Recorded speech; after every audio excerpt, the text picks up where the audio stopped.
This is a great day for the American worker and a great day for the American economy. Once again, President Trump is keeping his word. As we look for ways to expand exports from this country, imports to this country, this president is determined that we're going to have free trade, but it's going to be fair trade and arm's length negotiations with nations, holding them accountable to the promises that they make. And the review the president is initiating today and the work of members of this team on the president's behalf will ensure that we put America first when it comes to trade. We put American jobs and American workers first. Thank you, Mike. Thank you, everybody. You're going to see some very, very strong results very, very quickly. Thank you very much. Mr. President, today with your tweet, were you trying to tell the Justice Department to grant immunity to Michael Flynn? Were you trying to do that, Mr. President? Was that your intention, Mr. President, sir? Thank you, President. Mr. President, was that your intention, Mr. President? Was that your intention, sir?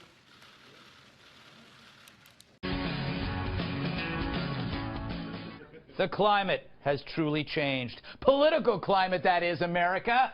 Oh, God, shoot me. President Trump signed an executive order nullifying President Obama's climate change efforts. Surprise! Environmental activists hate it. Like Michael Moore, a noted source of flatulence. Oh, He tweeted this in between pies. It's so cheap. So cheap. Not worthy of applause. Not worthy of applause. Anyway, he tweeted, historians in the near future will mark today, March 28th, 2017, as the day the extinction of human life on Earth began, thanks to Donald Trump. Wait a minute. What historians if we're all going to die? Oh, that's exactly what I was going to say. Sorry, I didn't mean to. All right, so wait, historians are exempt from extinction. And then the next line is, I'm becoming an historian. All right. I'm just hoping we start with Michael Moore. All right, I'm going to get to now. We got to talk about the former VP and present-day thigh chafer Al Gore. He's got a new film, and for a change, it's not in his underpants. It's a sequel to his climate change reel of lies and inconvenient truth. That movie predicted that the planet would be gone in 10 years, yet 11 years later, Gore releases the sequel. So you know who proved Al Gore wrong? Al Gore! Anyway, we happen to have the trailer for this highly anticipated new film. In a world where no one in the media questioned one man's opinions on global warming, that man now has a sequel. It was just 11 years ago that he said the world would end in 10 years, unless Earth acted on his awesomely ridiculous and punitive proposals. Now he's releasing a second film proving to all that he was wrong, that we are still here, and that he was completely incorrect. Nude man in a nude unicorn riding a skateboard through a ring of fire looking awesome presents Al Gore, Leo DiCaprio, and Dave Matthews as the Turtle. Inconvenient Truth 2. More lies from an irrelevant.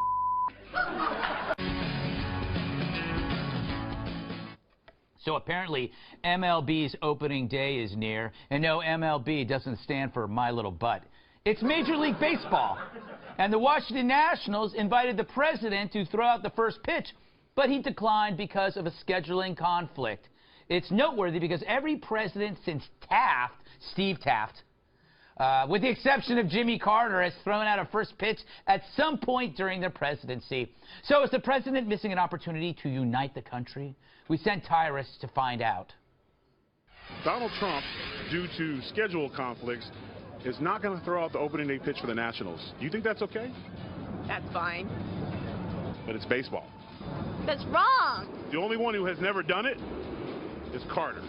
So Donald Trump needs to throw out this pitch. Absolutely. It's baseball. It's American. You don't want to get Cartered out in the middle of being a president, correct? No, not at all. Because when you think of Carter, you think peanuts and one term, bruh, throw the pitch. Out of this group, who do you assume would be the worst pitch? George Bush, Barack Obama, Ronald Reagan, Donald Trump, 50 Cent, or Geraldo Gutfeld? I go with Gutfield. Actually, before his injury, he defected from Cuba, Geraldo Gutfeld, and he actually had a 107-mile fastball. But after his injury, he vowed to never pitch again. Did you say it was 50 cents? 50 cents. Did I tell you that? Did I tip the game? Yeah, 50 cents threw the absolute worst pitch of all time. Did it hit somebody in the background or something like It that? did, in fact, hit somebody in the background. Mascot, wasn't it? Yeah, or something? mascot. There was See? the fire. The memory? Might have been some deaths. Yeah. Yeah, okay. Bad day for 50 cents. That's right. If it'd been $1, he might have done better. Yeah. Who had the best pitch? The best pitch was probably Bush. Had to be. 100% correct. Look at that delivery. Okay, yeah, exactly. Did he throw a strike? Oh, he threw a strike, and I believe it was, what, 85 to 90 miles an hour.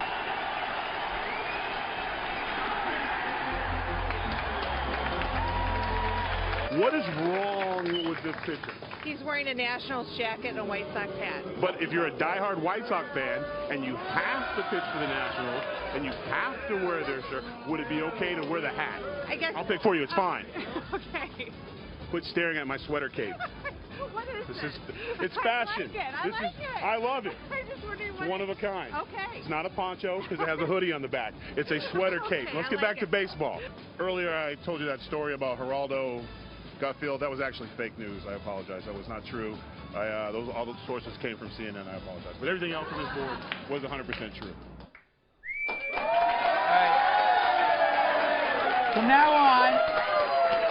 From now on, you have to call that a pootie, which is half a poncho, half a hoodie, a putty. Sweater cape. I'm like a superhero. You are. It's a strange thing. By the way, that killed 50 Cent's career. Yeah, you lost all the street cred. Yeah, once you did. So why You do can't you? bust caps. You can't throw a strike, bro. What's wrong with you saying I'm not going to do it? He had to do it. Just like he needs to do it. It's part of America. It's a great honor. I It's disagree. tradition. Why do you disagree? I think this is great for President Trump's brand of him being too busy. I'm Yes. really surprised. I haven't seen it. Thank you. I'm very surprised. I have not seen a tweet from him yet saying Obama, blah, blah, blah, was, playing all this golf. I can't fill out the first pitch because I'm too busy making America great again. Yes. He's played golf 13 times. He has played a lot of golf. He's played a That's lot why of golf. He needs this. He spent 3 Yeah. days a week in Why do you Chicago. need Like, this? No, we Throw the only. pitch. You have to understand. We only cover Obama playing golf here. Oh, Get it I'm right. sorry. Jamie, thoughts? Do you think Trump should chuck the ball, as they say in baseball? They don't say that at all. I know they It's don't. a complete lie. First of all, I love the sweater that you were wearing. And you have one now, sir. I feel like it answers a lot of problems I have with sweaters. You ever been like, oh man, my nipples get so cold, but my forearms are so hot? I'm not a sleeve guy. I'm not a sleeve That's the guy. answer. And I believe Trump said he would have thrown out the first pitch if it was a much smaller ball and he could have hit it with a golf club. That's funny. I did read that. PJ? Also, That hurt. it's a finger thing, isn't it? Yeah, really? The whole world will be looking at his fingers. Yes. But you know what? He's an athlete. Did he? He played baseball, didn't he? He's thrown before. Yeah. He's busy. He's busy. Busy. No, Yeah. We'll go with busy. Yeah, we'll go with busy for now. Yeah. All right. It's a clean sweep tonight for Kim Jong-un. North Korea's dangerous young leader has gotten the body of his murdered half-brother Kim Jong-nam. The Malaysian government has released the body to the North Koreans and has released 3 North Koreans wanted for questioning in the murder. They'd been hiding in the North Korean embassy in Kuala Lumpur. The 3 men, believed to be filmed here on a plane. One stares down a journalist who approaches him. Do you take part in the assassination of the Kim Jong-un? No. At the same time, Malaysia got back 9 of its citizens who had been stuck in North Korea during this diplomatic standoff. The Malaysians insist that the 3 North Koreans were not traded for 9 hostages. We are finished with them. So that's why we allow them to go. Analysts dispute that. Of course there was a deal. It's absolutely tied. I think just the Malaysians just rolled over and just gave everything that the North Koreans wanted. The most shocking thing about this is the fact that Kim Jong-un is getting away with murder. Malaysian and South Korean officials say Kim Jong-un ordered the hit on his half-brother, who they say was smeared with a banned chemical weapon, VX nerve agent, in the middle of Kuala Lumpur's airport. Kim's regime vehemently denies involvement, but experts say the North Koreans have pulled off several aggressive moves like this over decades, with virtually no payback. Conducted multiple assassination attempts against South Korean leaders, assassinated First Lady of South Korea, blew up Korean civilian airliner, killing 115 people on board. In 2010, North Korea sunk a South Korean vessel, Cheonan, killing all 46 South Korean sailors. And always, every single time North Korea has gotten away with these things. Tonight, Kim seems to feel emboldened. A U.S. defense official telling CNN, in recent days, the U.S. has observed a lot of activity at a North Korean research facility tied to its development of long-range missiles that could someday strike America. Analysts say expect Kim to ramp up his aggression. We will likely see a continuation of missile tests. We will likely see also, very soon possibly, according to recent satellite imagery, another nuclear test. The only people who are being held accountable for the murder of Kim Jong-nam, these two women, one Vietnamese, one Indonesian, who Malaysian officials say smeared the VX nerve agent in his face at the airport. They're charged with murder. They both deny it, claiming they thought they were taking part in a TV stunt. But tonight, they both face death by hanging for this crime. Blasting Vladimir Putin in his own backyard, President Trump's top diplomat and Pentagon chief blamed Russian aggression for turning the idea of a reset with Moscow into a pipe dream. From what happened with Crimea to other aspects of their behavior in mucking around inside other people's elections. Visiting NATO for the first time, Secretary of State Rex Tillerson tried to reassure nervous European allies that President Trump won't seek closer ties with Russia. We want to obviously have a discussion around NATO's posture here in Europe, most particularly Eastern Europe, in response to Russia's aggression in Ukraine and elsewhere. On Thursday, former FBI agent Clint Watts told lawmakers investigating Russia that Putin may be trying to hide his tracks. Follow the trail of dead Russians. There's been more dead Russians in the past 3 months that are tied to this investigation who have assets in banks all over the world. Last week, exiled Russian lawmaker Denis Vorenkov was gunned down in broad daylight outside a hotel in Kiev. The former security minister has shared closely guarded state secrets about Russian actions in Ukraine with investigators. Ukraine's president calls his murder, quote, an act of Russian state terrorism. And he's just one of several mysterious Russian deaths since Russia became a target of investigation for meddling in the U.S. election. In December, Russia's ambassador to Turkey was shot dead at point-blank range at an art exhibition.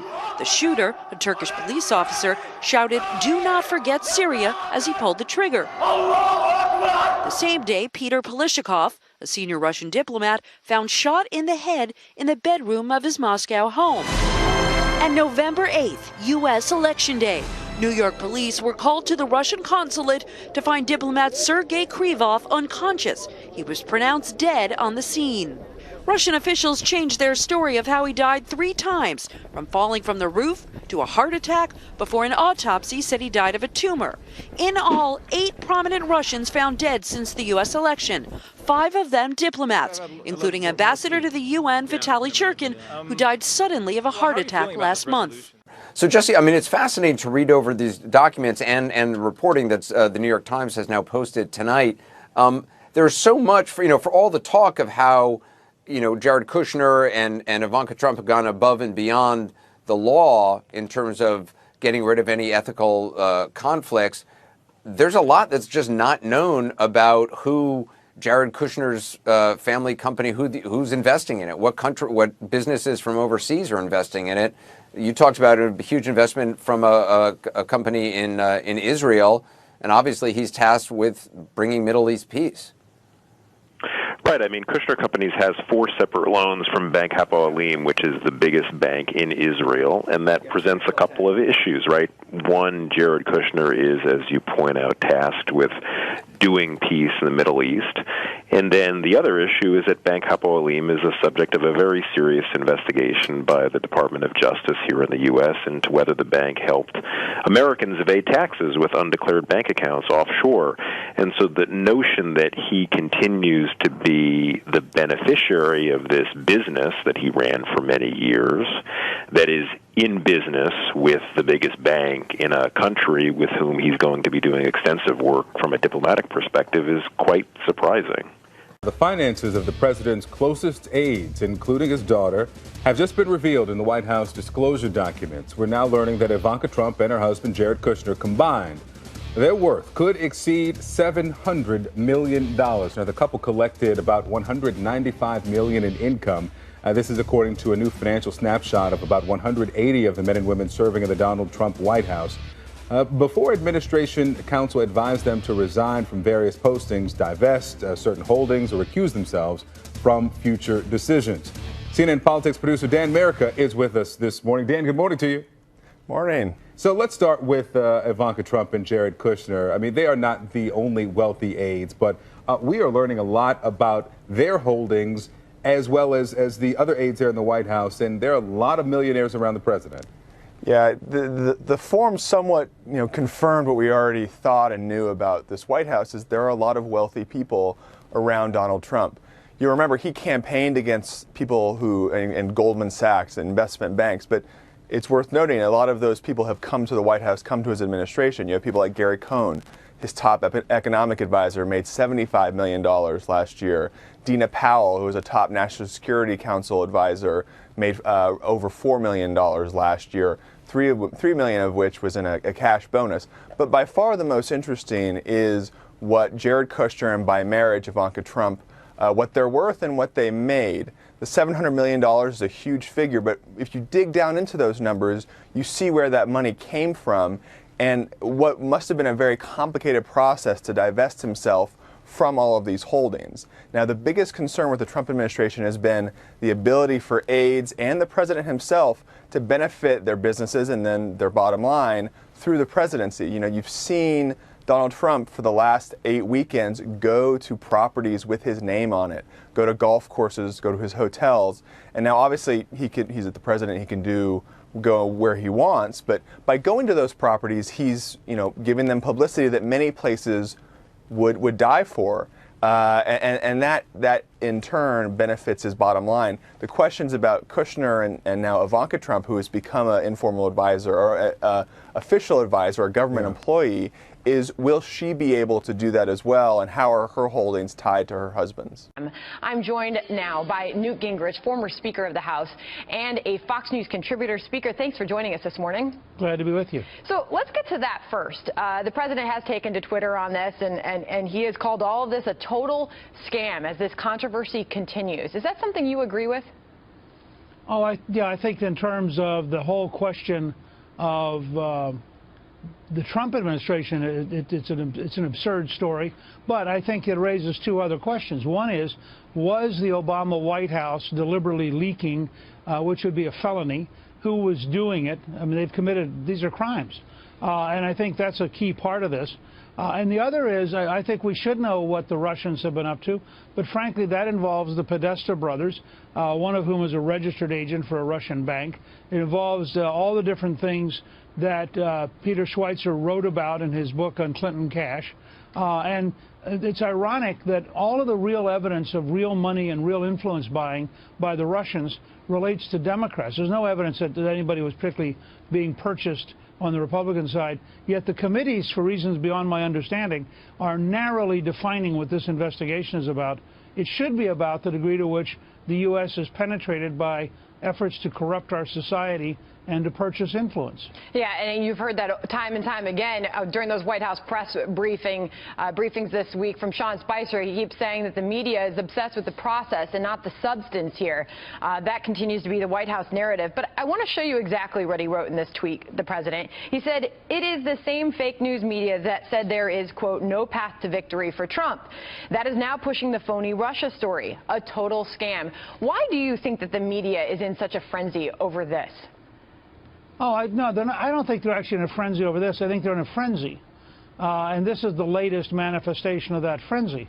It's a little bit like the Time correspondent who couldn't find Martin Luther King's statue because apparently a Secret Service agent was standing in front of it, and so promptly, without checking with anybody, sent out a note that Trump had taken Martin Luther King's statue or bust out of the Oval Office, which was repeated by 3,000 different sources, according to Kellyanne Conway. I think what you have is a left-wing media, starting with the Times, New York Times, and Washington Post, and the big networks. They are so far to the left. They are in a frenzy over Trump having won. This is just the latest manifestation. But you're going to see them stay this way, I think, all the way through. They are so frightened that their world is going to be taken apart, which it is. They're watching deregulation. They're watching a conservative Supreme Court justice. They're watching a president who's not afraid to take them on. And I think it just increases the panic and the frenzy of the news media. Speaker, the intelligence community has concluded that Russia did indeed meddle in the 2016 election. The discrepancy here and the conspiracy theories that are out there and the speculation out there from the mainstream media, you'll see, is that Donald Trump was involved in that and his campaign was involved in that and colluded with them somehow on the election. There's absolutely no proof of that, we know. But is it reasonable to say at this point, Speaker, that there are a lot of outstanding questions surrounding this and these investigations are certainly needed? Look, the Russians believe in a model that we're going to have to figure out how to deal with called hybrid warfare. And that model includes intelligence operations, it includes information operations, it includes bribing people. It's a whole range of things. They're doing it right now in Ukraine. They've done it in some of the Baltic states. And they do it here and they do it in Europe. And we're going to have to figure out how to do it. That's why I said I'd feel much better if the Intelligence Committees took a deep breath, stood back and said, we're going to look at everything involving Russian efforts, and there are other countries that do this, but Russia is the biggest one, to subvert American society. And you know, President Obama himself said last year, of course they're doing it. They always try to do it. They did it back in the Soviet days, and he shrugged it off. So there's no question the Russians have information operations. They have spending large amounts of money. They have a variety of things going on, none of which particularly related to Donald Trump, and frankly, in the past may have helped Democrats far more than Republicans. But we, the American people, deserve to have the Congress get to the bottom across the whole issue of efforts by Russia to influence and undermine American life. Do you think that an independent investigation is needed, or should the Senate take the lead on this? You know, former Attorney General Mukasey did a great job the other day on another network when they kept talking about an independent counsel. He said, show me the crime. I mean, there is no crime here. I don't know what the crime would be.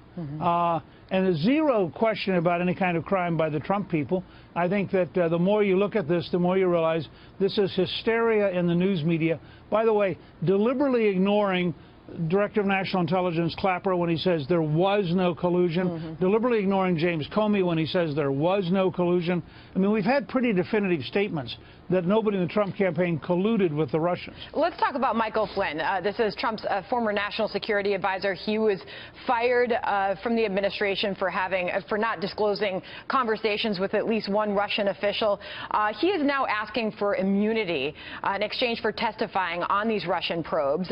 President Trump backed his request this week, saying he should ask for immunity. This is a witch hunt. Do you agree with that? Absolutely. Look, I watched an independent counsel destroy the reputation of Scooter Libby when he was Dick Cheney's chief of staff. The independent counsel knew that the person he was looking for was, in fact, in the State Department, knew exactly who it was, told the person to keep their mouth shut, and went after Scooter in an effort to intimidate him into destroying Cheney. In the process, that independent counsel locked up a New York Times reporter for 85 days to force her to give what she has said in a book since then was false testimony. Now, I would say that my advice as a non-lawyer to somebody like Flynn or anybody in the Trump White House is if you don't get a grant of immunity, don't say a word. Plead the fifth on every single thing, because you're going to run the risk that the House committee, the Senate committee, the FBI are all going to look at your testimony. Then they're going to look at other people's testimony. Then they could come back, not because you did anything wrong, but because you either misremembered something, which they'll characterize as perjury, you failed to remember a certain document, which they'll characterize as obstruction of justice. This is not a game. People's lives have been destroyed by these kind of antics, and I think in his own self-interest that General Flynn, who has served this country well, has won 4 bronze medals in combat, for Pete's sake. You know, he's being attacked by people who don't have a clue what it's like to defend America. And I think he should absolutely demand that he get immunity before he say a word. And Devin Nunes, a popular conversation this week on the left is that he should step down, that it's not possible for him to continue to conduct a fair investigation as he heads up the House Intelligence Committee for looking at those documents in the White House, disclosing the findings to the president before taking it directly to the committee. Should he excuse himself? Look, Adam Schiff, who's his ranking Democratic member, is fully, totally partisan. This is a partisan fight, particularly in the House. And of course, if I were a Democrat, I'd say he should step down because he's effective. He's smart. He knows what he's doing. He's going to be very effective at this. And if I were Nunes, I would just ignore him and cheerfully just keep cheering. All right. Former Speaker of the House, Newt Gingrich. Thanks for joining us this morning. Good to see you, sir. Glad to do it. All right. There's something that happened at the White House on Friday, and you were present for it, and it was really curious. Let me just show it. The president was supposed to sign these executive orders on trade. Take a listen. Thank you, everybody. You're going to see some very, very strong results very, very quickly. Thank you very much. Mr. President, today with your tweet, were you trying to tell the Justice Department to grant immunity to Michael Flynn? Were you trying to do that, Mr. President? Was that your intention, Mr. President, sir? Thank you, President. Mr. President, was that your intention, Mr. President? Was that your intention, sir? This is a very curious moment. You see Vice President Pence at the end there go over there and try to tell him he forgot to sign the executive orders. President Trump says, you know, bring them into the other room. I'll sign them there. Is there anyone in the president's inner circle who's willing to tell him when he's making a mistake? Well, as to the signing of the orders, he did sign the orders. I was there with him in the anteroom when he signed them, and in fact, he gave me the pen that he used to sign the order most directly relevant to the Department of Commerce. So I don't see where the term mistake comes from. Well, it was supposed to be signed. He was supposed to sign them before the cameras. It was a ceremony, and he ended up walking out before he signed them, which I'm sure was just an honest mistake, or maybe he didn't want to answer Major Garrett's question about immunity and Michael Flynn. But in any case, it just all looked rather odd, and it also just raises the question, is there anybody who can tell the president when he's wrong? Well, I don't see what he did that's wrong. It's his decision where he wants to sign an order. He did sign the order. It's official. That's the relevant fact. Whether it pleased some particular cameraman or not is of no concern. So, Congressman, President Trump, as I don't need to tell you, is blaming you and two of your colleagues in the Freedom Caucus for the health care debacle. He tweeted, quote, if Representatives Mark Meadows, Jim Jordan, and Raul Labrador would get on board, we would have both great health care and massive tax cuts and reform. The president seems to be placing the blame squarely on your shoulders. Is that fair? Jake, tweets and statements and blame don't change facts, and the facts remain the same. When you look at the document, you look at the legislation, it doesn't repeal Obamacare. Even people who support it say have called it Obamacare light. Doesn't bring down premiums. Even the CBO said premiums are going to rise for the next 3.5 years. And certainly it doesn't unite Republicans, as evidenced by the fact you got conservatives and moderates who are opposed to the legislation. And it doesn't unite the country. When have you seen a bill come forward where only 17% of the country supports it? So let's do better than that. Let's start over. Let's get this thing done right. And let's keep our promises with the American people. Dan Scavino, who is President Trump's social media director at the White House, over the weekend urged the defeat of one of your colleagues in the Freedom Caucus. He tweeted, quote, Donald Trump is bringing auto plants and jobs back to Michigan. Justin Amash, that's a Freedom Caucus member who is also a Republican from Michigan, is a big liability. Trump train, defeat him in primary. Congressman Jordan, that's the White House saying that your Freedom Caucus colleague, Justin Amash, should be primaried, should lose his job. What's your response? Justin Amash is a good friend and one of the most principled members of Congress. And frankly, if he is primaried, I'm going to do everything I can to help him. But what concerns me more than this threat of primaries is keeping our word with the American people. And as I said, you would think even Congress should be able to put together a piece of legislation that more than 17% of our fellow citizens like. And maybe one of the things we should learn from this, Jake, is this process was deeply flawed in my judgment. Good process leads to good policy, which I think translates into good politics. That didn't happen here, again, as evidenced by the fact no one in the country likes this bill. So maybe instead of hiding the bill away, rolling it out 4 weeks ago, having hearings where there are no witnesses who actually testify, where there are no amendments allowed to be offered, no amendments accepted, maybe we need to do the process right, and maybe if we do, we'll develop a product that more than 17% of the country actually approves of. So let's do it that way. Why not actually have doctors come in and testify, maybe hospitals testify, or maybe just some regular American families who this bill is going to impact. Why not have that kind of process take place, and we'll get to a better process? And that's the kind of thing that Justin Amash and other members of the Freedom Caucus think need to happen.